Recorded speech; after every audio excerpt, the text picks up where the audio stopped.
Hello and welcome. My name is Kathleen Ruddy. I'm the CEO of the St. Baldrick's Foundation. And thanks to you, I have the best job in the world because I get to work with heroes for kids with cancer every day. Today, you'll meet an inspirational leader in the fight against childhood cancer. Dr. Greg Aune is a pediatric hematologist and oncologist at the University of Texas, San Antonio, and University Hospital's Greehey Children's Cancer Research Institute. He's also a childhood cancer survivor. Welcome, Dr. Aune. Hello, how are you? Good. Thank you so much for joining us today. Yeah, it's a privilege to be here. Thank you. Well, when I was preparing for our conversation, I read something you wrote back in 2012, which I'd like to read. So just give me a moment here because I think this is really powerful. So you wrote, "To begin my story, I'm going to steal a quote from one of my patients about how I feel about cancer. I can have cancer, but cancer can't have me." And you continued, "On December 26th of 1989, I was diagnosed with Hodgkin's lymphoma. What I endured in the subsequent 15 months of treatment was surely one of my life's biggest challenges. But having cancer turned out to be one of my greatest blessings. I was fortunate to survive, and now years later, I can tell you without a doubt that cancer has given me far more than it took away. I developed a true appreciation for life and the motivation to pursue my dreams. Over the years, I've had a host of wonderful experiences and met countless amazing people, all because of my cancer diagnosis." End quote. I have to tell you, I remember at the time that really sat with me and impacted me heavily. And rereading it, I just want to say that's beautiful. It's rather stunning, but it's hope-filled and very honest about the hard aspects of your journey. Do you think attitude and positivity helps patients fight cancer? Yeah, I think that is, when I talk with patients I take care of, that's really one of the primary principles that I think I try to teach them is that, we don't understand a lot about cancer in reality. There's a lot of what we deal with we just haven't uncovered yet. But there's a lot of things to successful treatment that go beyond just the, kind of the nuts and bolts of the different chemotherapies and treatments that we give. But the psychological approach to getting through the cancer, I think, in numerous studies has been shown to be important. And helping patients develop that kind of resilience to what they're going to face is a strategy that I think works. So just trying to get them to understand that I always say a positive attitude is one of the most important things that's going to get you through this, and trying to direct patients to focus on, not 6-7 months down the road, but what's happening now, and then try to think about the good things that are happening instead of all the bad things that are, happening. Because in reality, it's going through cancer treatment. I was treated over 30 years ago. It was tough then. It's still really tough. These are toxic medications. Patients get sick. They go through a lot of painful procedures. It's hard on the family, and I think there's a lot of negative you could focus on, but I think trying to get people to focus on, what's going right, what's good, I think is really important. And that's something I talk a lot about with patients that I encounter. I would imagine that the care team for a child, it's not just helping the child remain positive, but the whole family, because that family is such an important part of the child's journey, not only just the logistics of getting them to and from treatment and being with them in the hospital, but really being that support system for the child and for each other. Yeah, I also think that's precisely true. And I think one of the reasons I was drawn to pediatric oncology as a field, I'm drawn to it because of my own personal history, but I also, when I was a trainee, I really liked the way that it functions, in that it's a true team approach. Now that I've been doing it for a decent amount of time, but you also start to realize that it's very common for people that are on the team with you that they also have some life experience.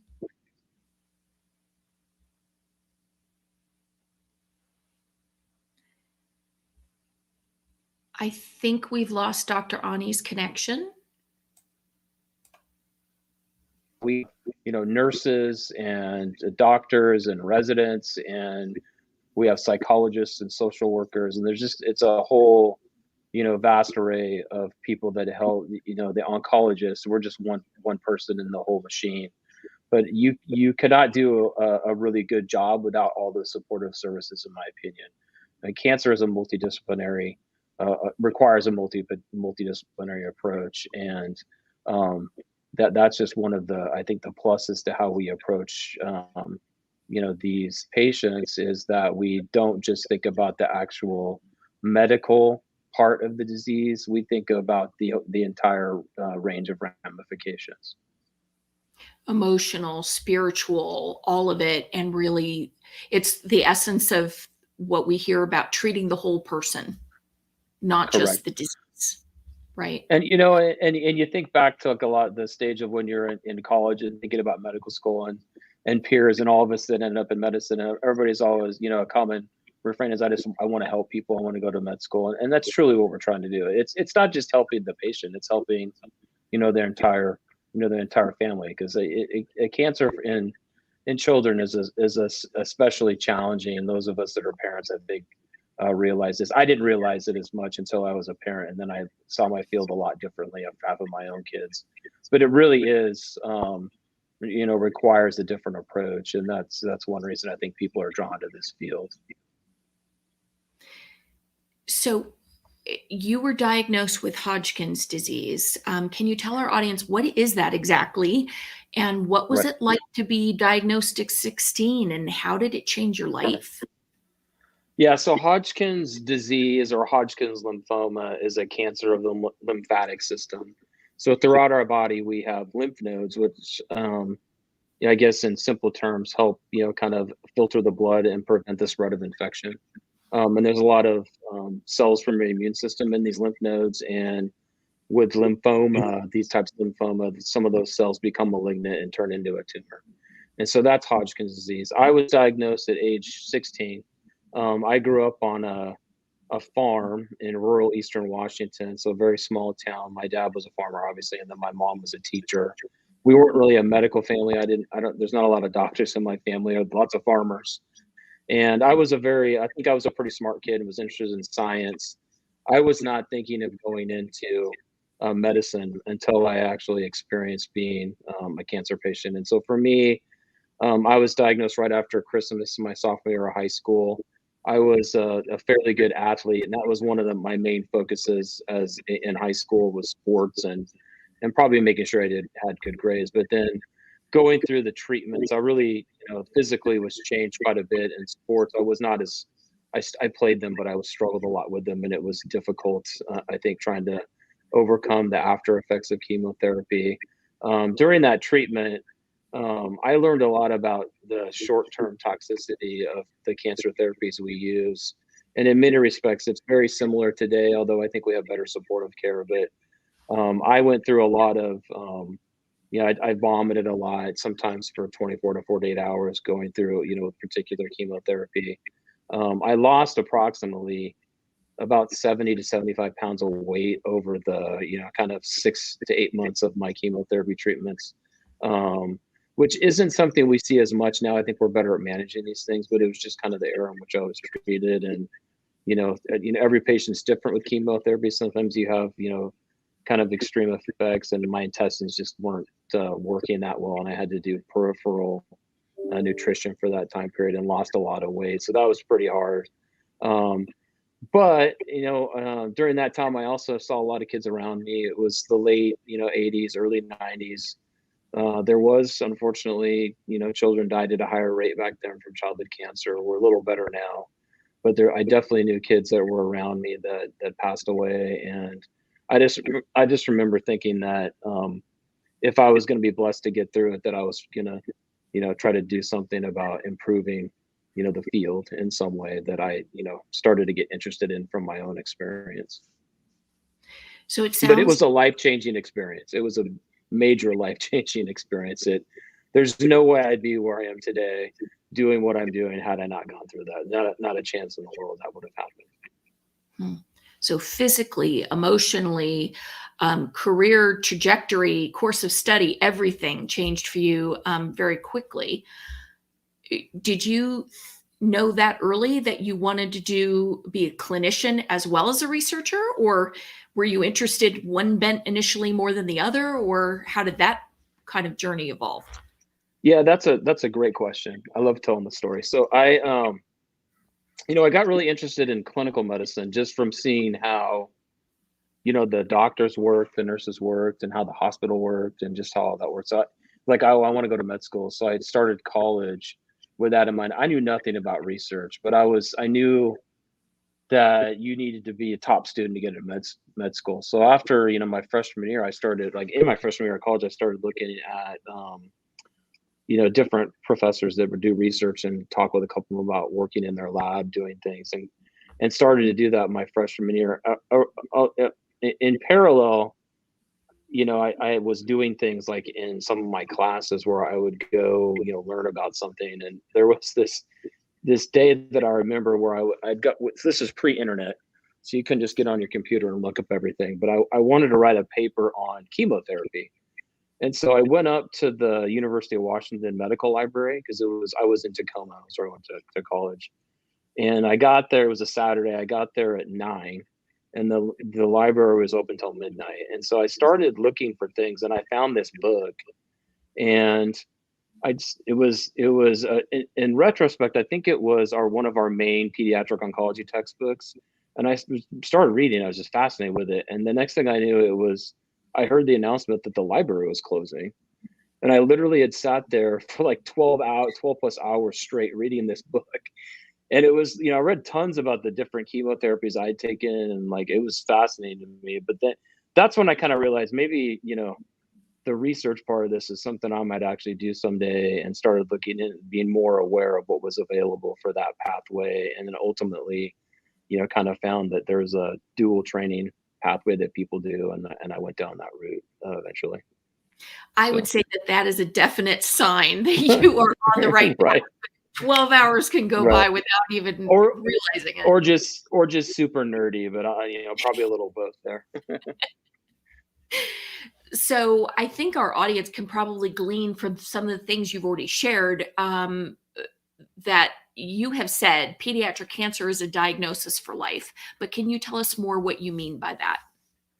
Yeah. So, when I was a patient, I think the way it was presented, my diagnosis was presented to me was, okay, this is a tough diagnosis. It's life threatening. The words "you actually had the good kind of cancer" I think were used, which I would never use as a physician now, because I don't really think there's any good kind of cancer.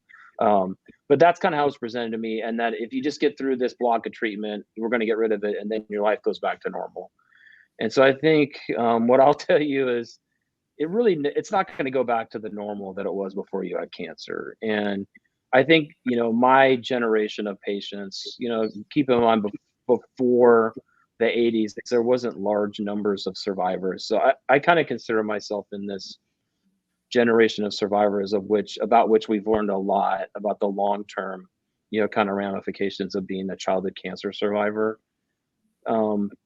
And I've lived it. So as I've, gone through my own training, I have, simultaneously learned about medicine and pediatric oncology, and for a time had a personal interest in some of the studies that were being done on survivors, because these had started because I think in the field of pediatric oncology, there was a recognition that there was long-term ramifications and the population was growing, and we're going to have to figure this out. And so it always seemed like the Hodgkin's patients had all the papers published on them. So I'd get very worried when I was in grad school. I'd see an article about, say, heart problems caused by radiation or anthracycline, which is a type of chemotherapy. And I'd be like, I wonder if I'm going to get that. And so what's happened is I think over my 30 years as a survivor, I've pretty much checked every box for the late effects that patients get with Hodgkin's disease, with the exception of one big one, and that's a secondary leukemia. So hopefully I never get that one. But to just kind of go through what's happened in chronological order, to stress that it's a lifetime diagnosis, because I'm closing in on 50. I'm 48 years old, so I'll tell you my age. And this is just an ongoing thing. I'm probably never going to get away from it, but it's just part of who I am, and I think, as patients we have to accept that and know that the alternative to not taking therapy is you won't even be around. So like that's the reality of what we deal with. And so for me, I had hypothyroidism when I was in medical school that developed because of the radiation to my neck, which that was one thing I think that was talked about quite a bit. That's easy to correct. It's just a medication you take, and that hasn't been as big an issue. I suffer from infertility because the treatments that we use to cure cancer can cause no sperm count, low sperm count, and so fortunately, I had donated semen before I got treated with any chemotherapy, and my wife and I are blessed with two sets of twins who are now 18 and 13. So one of the things that I think is important to stress is most of what we deal with in late effects, with a little bit of in terms of late effects of cancer therapy, with some foresight and a preventative approach, a lot of these things can be pushed off or corrected. So that's an example of where nowadays I think we're pretty aggressive in trying to preserve fertility in our patients by having them sperm bank or different therapies we give to girls to try to protect their ovaries during chemotherapy. So that was, infertility. For years, I've had scarring of the lungs. I got a lot of radiation to my chest where my tumor was. Plus, I got a drug called bleomycin, which is a known drug that is known to cause pulmonary fibrosis. So that's been an ongoing issue, for many, many years. The kind of clinical manifestations of that are that I've had I think I've had two-week admissions to the ICU for kind of flu-like viruses where I got super sick and just didn't have a lot of reserve in my lung function and was in the ICU. Because of that, I was super wary during the COVID pandemic until I got vaccinated, because I just didn't know what the outcome would be if I got COVID. So that's something that's always, we're cognizant of. And then probably the biggest life-changing one, like a big second life-changing event for me, was when I was a first-year fellow, just moved to San Antonio. I had a heart valve that we had been following for several years that was starting to look like it wasn't functioning optimally, and then it kind of just really wasn't working well at all, and I had to get open heart surgery to replace that valve with a mechanical valve. And in the workup for the valve replacement, we also found out that I had 3 coronary arteries that were 95% blocked, so I had a triple bypass.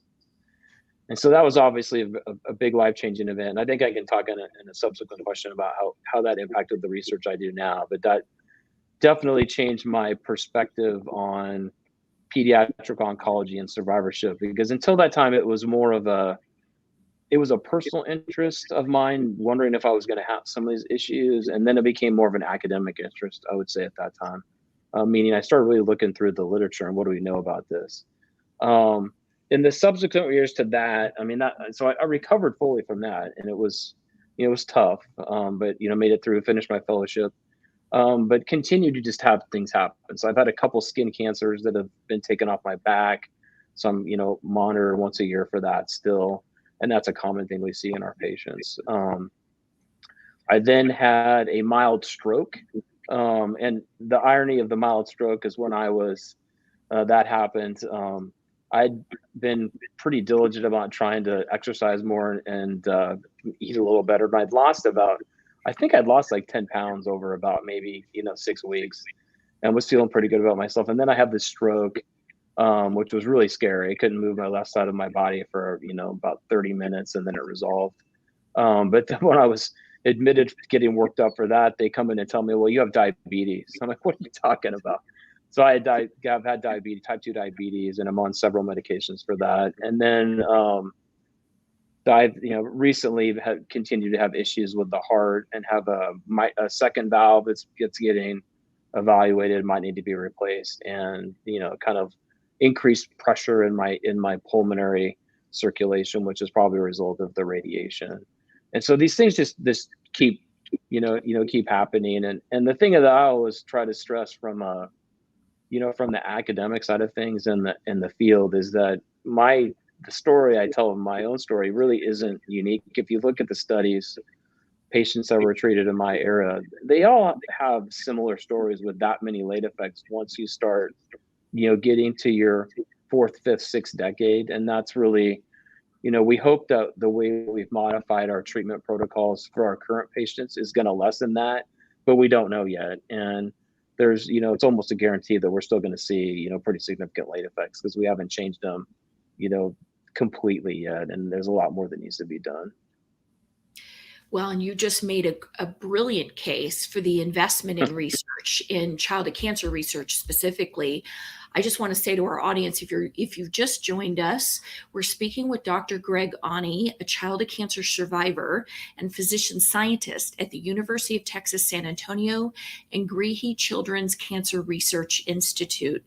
So, Dr. Aune, to listen to you and all that you just shared, it's rather overwhelming. I'm feeling a very emotional response because I'm feeling like, this is it. The unfairness of it all is one thing, but I think for people who are hearing this and are hearing it for the first time, it's horrifying.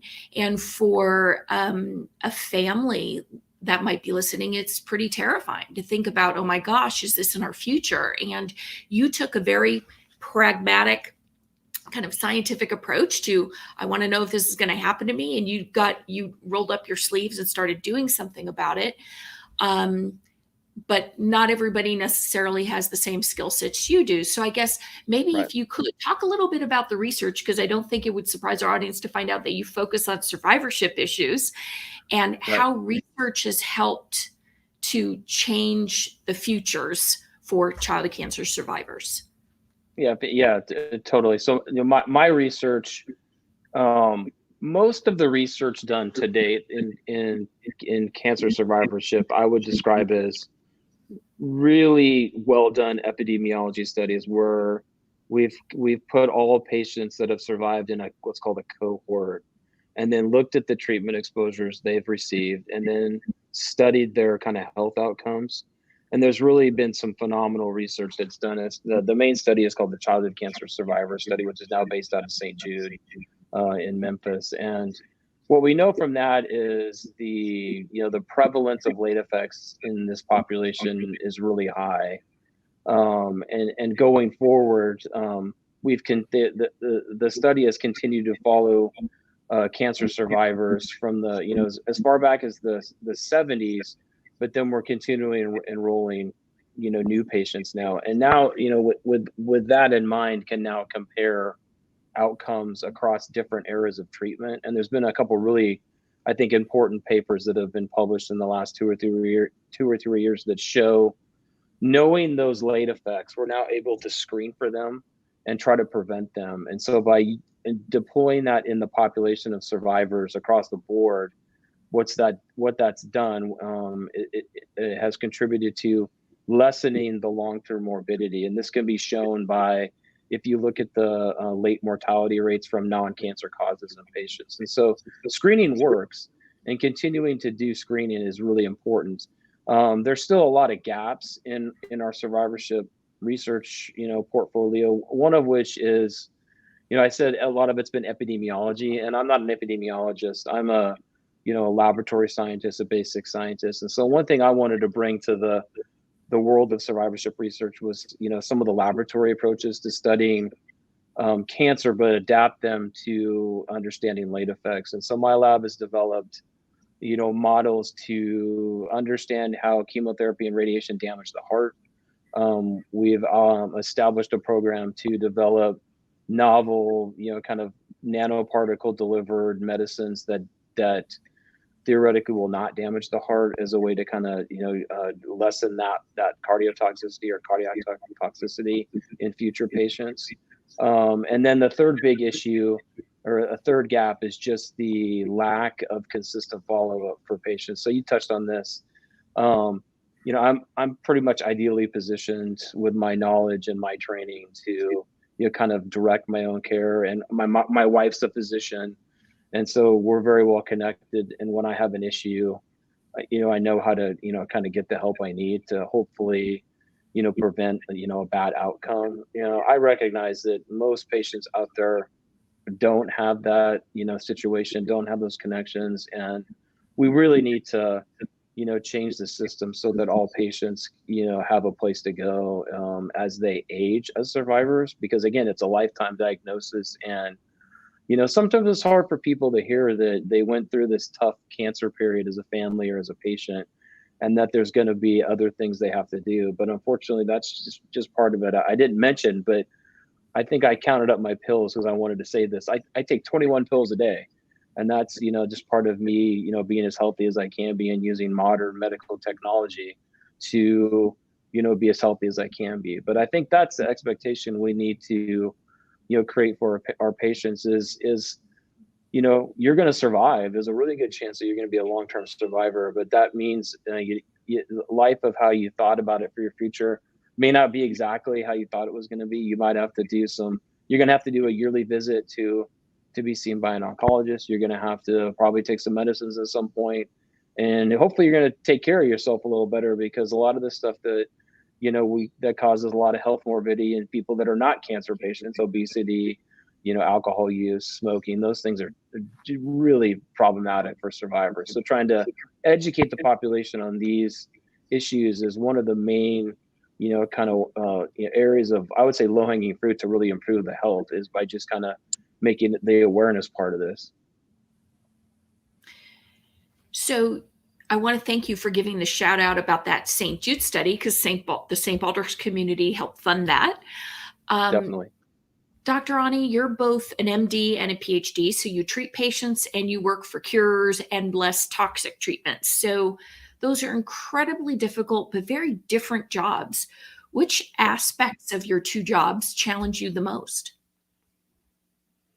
I don't know if I've ever been that question. I think there's unique challenges to both. I think having one foot in both arenas is, the reason that I think people get trained as a physician scientist is because you wanna do research, but you have a particular skill set that allows you to, I think, be a good physician and be a healer. And that's part of being a physician, and being able to communicate in that way. And not all researchers have that skill. Not all people that are healers have the ability to do research. So trying to bridge that gap, um, there's definitely challenging parts of both. I mean, I think the challenging part of clinical care is just the toll that the patients undergo, the stresses that puts on their families, and them being a part of that. I think it's hard not to take that home with you. And so for me, I think that's probably the hardest part about it, is just seeing that day to day. And I don't know if I could do it, the majority of my time be strictly clinical work, because I think that's just emotionally draining for me, because I get frustrated with what I see, because a lot of the patients are taking very similar treatments to what I took. The strategy hasn't changed enough in my mind, and I want to improve it. And so then that leads into the research part of it. The good part about the clinical part is that you get new patient, you get diagnosis, hopefully, and you start treating these, and there's hopefully going to be a good outcome there. So there's some positives you can talk about that I think could be immediate. In the research world, the challenges are that it's slow. I mean, I think, I've had, advocates and parents of patients that have asked me, like, can we do this in 6 months, or can we get this in a year? That's not fast enough. And I'd love to tell them, yeah, we could have this into the clinic in, 6 months. But the way we have to do the research, it just takes time and resources and, personnel. And you have to be very careful about how you develop drugs, because you can't, we could set the field back 10, 15 years if we brought something into the clinic that had really, untoward effects, or a child, died from something. So you have to be super careful, and that slows everything down. And so research, it's a long game. It's not something where you're going to go in the lab and have that immediate satisfaction. I like to tell my grad students and the people who work in my lab, you have that, one day every 4 or 5 months where you do something in the lab and you get a result, and you have just this, amazing, day where everything looked like it lined up and you have this perfect result. That's you get that more in clinical medicine, where you see that more frequently. In the laboratory, research, it's not as frequent, but it's pretty cool when it does happen. So that's exciting. And then I think the clinical experience really drives what you do in the lab as well. So like my research is tailored off a lot of the stuff, that I see in the clinic, the types of problems that I know are, a major issue for our population, and I want to do lab research that focuses on those problems because that's what we need to fix. So I should give a second shout out to the Baldrick's community because it supported your early research. Would you tell us about that? Yeah, so I've actually had two. I don't know if you know this, but I've had two St. Baldrick grant. Got an infrastructure grant early in my career. I think it was actually my first year as faculty. And that grant was to help us develop our infrastructure to enroll patients on clinical trials here in San Antonio, which is fantastic. And then I got a St. Baldrick Scholar Award, which really funded me for 5 years in the end. And really during that time, it was invaluable to me because I was trying to start in a field where, cardiovascular research by an oncologist it's tough to get the credibility and it takes time. So I had to have some publications and credibility in the field before I could really, become truly independent. And that time in which St. Baldrick supported me was critical to being able to do that. And without that, I don't know what would have happened. It would have been a lot harder, if not impossible. I'd like to think it would have been impossible, but it sure did make it a lot more, a lot easier. Having a team behind you makes many things possible. You've been a long-time St. Baldrick's volunteer, so full transparency there. You've been inducted as a Knight of the Bald Table, Right. which means that you've volunteered for at least 7 years. So I should be calling you Sir Aune or Sir Greg today, but Right. pretty incredible given you're so involved in the mission already and you've got so many Right. demands upon you. Do your patients know that you're a knight, and do they call you Sir Doctor or something? Like, tell us about I like that. Maybe I should make them start calling me that, or maybe I'll make my kids call me Sir Dad or something like that. No, yeah. One of the cool things about this and unfortunately we haven't been able to do these because of the pandemic, and that's, I believe we're having an event this fall, but we have to be pretty careful with our patients. But I want to do it again because one of the cool parts about doing the event was there was a group of us here at the attendings that would shave their head, and then you'd be back in the hospital, so all the kids would know that you'd done that, and they'd ask you why, and you'd tell them about it. We have a number. I think our first event was in 2011. So we're like up to 10 years here. And we have a number of, families and patients that we've treated that have, started doing that with us. And it's a yearly, thing that we do together. And it's really, I think it's an inspiring event for many. And then we, can raise a lot of money. And, I know one reason I got involved with St. Baldrick's is I was looking for a foundation that wanted to truly fund research and fund pediatric oncology research, and investigated it for quite a while actually before I decided where I wanted to put my effort. And there's no doubt that's their primary commitment, and everything that you guys do is focused on childhood cancer. The research you select, I think it prioritizes not only the research, but I think you prioritize the investigator being someone that can prove they're committed to the field, so you don't get researchers that just need some money for a period of time. That you're trying to draw more people into the field that are dedicated to this as a career, which is what we need.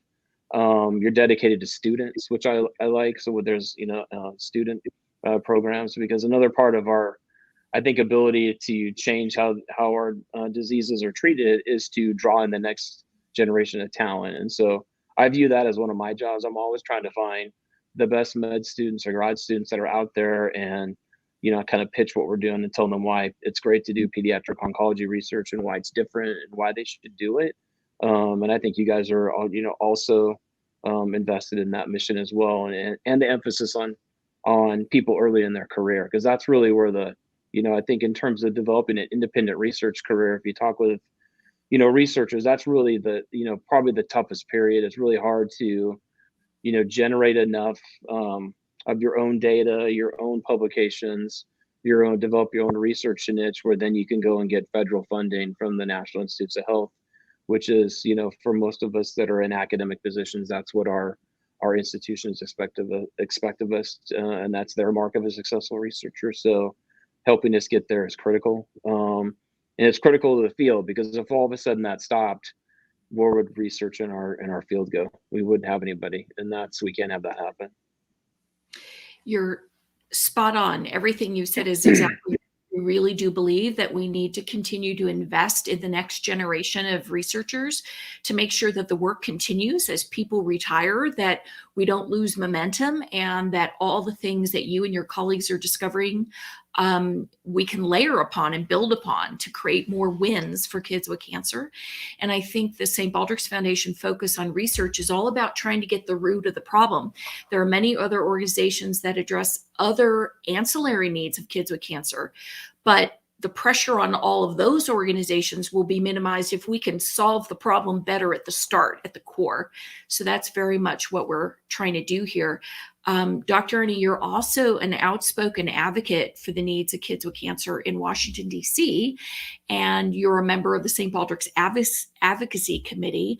But describe some of the initiatives you've lent your voice and leadership to, if you will. Yeah, so that's something that if you'd asked me when I was in my grad school years or a pediatric resident, if I would have got into advocacy, I would have had no clue what it was. But I knew there was a lot that was going on in terms of, raising awareness for childhood cancer and raising funds. And I was kind of in the back of my mind said, well, when I get to be faculty, I'll probably look into that a little bit. And so when I got into it, I guess I realized I have a talent to be able to communicate some of the science, some of the clinical part of it, and then use my own story to kind of, I think, help, illustrate why, some of these issues are so important. And so I've been involved probably in earnest since 2014, a lot of the national initiatives to, put through legislation that I think addresses some of the gaps in pediatric cancer drug development and research. So, I was fairly involved in the STAR Act, as we're advocates, across the country. I think St. Baldrick's played a really central role, if not leading role, in getting the community to come together to work collaboratively to get the STAR Act to pass. And then along with that, I think we've collaborated well for things like the Race for Children Act, which is, attempting to entice or require, I guess the Race for Children Act is to require pharmaceutical companies to do more pediatric studies when there's a pediatric cancer target present. I'm now, a member of the engagement committee for the Childhood Cancer Data Initiative. And so that's a 10-year program that NCI has ongoing that has $500 million that's earmarked to try to get a national cohort of patients that would cover every childhood cancer patient across the country, and then would have sequencing all kinds of different data that would then be centrally available for researchers. And that would be just a fantastic outcome of when the day comes that we have that put together. And so I'm on the co-chairing the engagement committee and on the steering committee for that. And there's a lot, with that in terms of not only, I think trying to engage the community, but also, helping everybody understand that appropriations from Congress every year is going to be important to maintain all these initiatives. And so I always try to go back we have different lobbying days, or what are called action days, for childhood cancer that are usually in the spring. During September, we usually have the activities in DC. The last couple of years haven't been as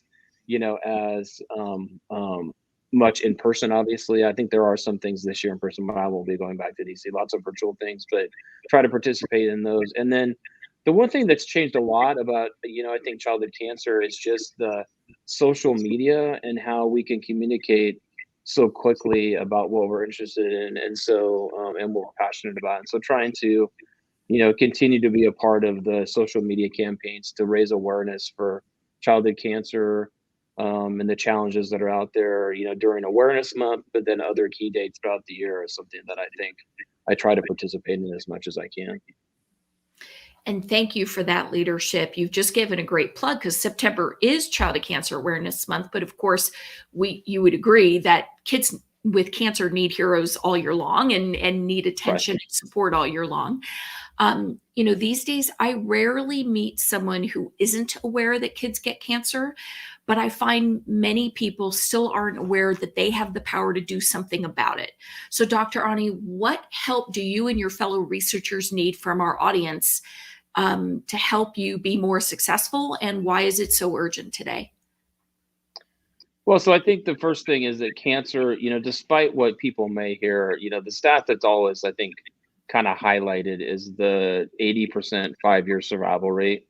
And I think if you think about that, I think it leads to connotation that in some that we've solved the problem. So I think you have to look at this a little differently. So in the United States, cancer is the number one cause of death by disease for children.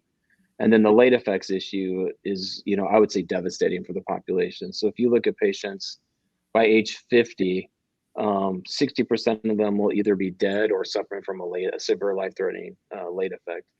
And so I don't think that's the outcome that we want. And so the question is, how do you get there? I think we need to have more research. And I think that requires, resources. So putting people in Congress and leaders that are willing to listen and help fund science is super important. And so organizations such as, One Voice Against Cancer is really focused on trying to make sure, and I know St. Baldrick's is very linked with them, but, trying to, make sure Congress earmarks, the maximum amount of money for the NIH budgets. There's the new ARPA-H, which is going to be an additional pot of money that I think has great potential. And I know that, but understanding what these are and how they impact our field is essential. I think helping, when we have legislation that's going through Congress, when we ask for people to call their congressmen and their senators to do that, because the way Washington works is, if they don't think a lot of people are interested in it, they're not going to care about it. But if they think a lot of their constituents view it as an important issue, then they're going to feel like they have no choice but to vote for something. When I first got involved in kind of the advocacy and the kind of lobbying side of this, I would often get questions about, well, doesn't everybody want to support childhood cancer?